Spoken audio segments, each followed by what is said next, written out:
A while back, I had happened to catch on television the Men's Cyclocross World Championships. It's a bicycle race, basically. And the man who was leading the race as I was tuning in was approaching the line and saw that nobody was very close to him, so he started putting his hands up in the air and celebrating as if he had won, and then he crossed the line. The trouble was, he hadn't actually won.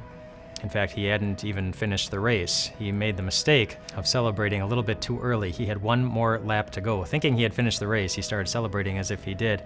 And by the time he realized that he hadn't finished the race and had one more lap to go, the other cyclists had passed him and he ended up losing the race.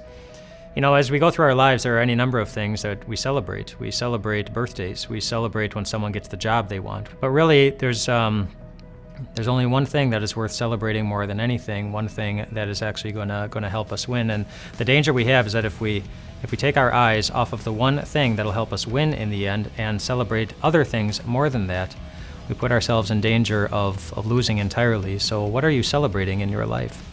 We've talked about building your life this week, the effort and the energy and the time it requires to get your life to look the way that you want. And so I'm asking, as we finish up this week, what are you looking to celebrate more than anything?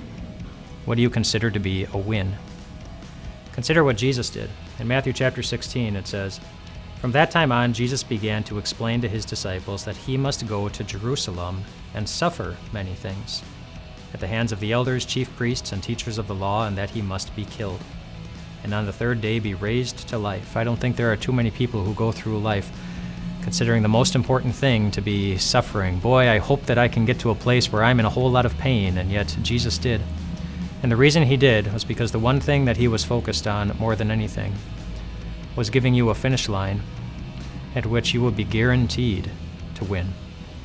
And the reason he did that wasn't because he considers everything in your life less important, but because he wanted to give you confidence as you carry out all those different things. I mean, think about what it would be like if you were playing in the Super Bowl and you stepped onto the field at the beginning of the game knowing for sure, somehow you knew for sure that you were going to win. Think about how you would feel, how confident you would be if you went into the Olympics and you were running the 400 meters and you knew at the beginning of the race for sure, somehow you knew it was guaranteed that you were going to win. You'd step onto that track, you'd step onto that field feeling pretty confidently.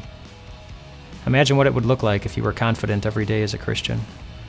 Imagine what it would look like if you carried out your Christian tasks with a high degree of character, anticipating that it was going to go well. You don't have to imagine. You just keep your eyes on the finish line that Jesus has already given you, and you will see. And so will the people you love, so will the people whose lives you impact more than anything. They'll see what it looks like, the life of a Christian who's guaranteed to win.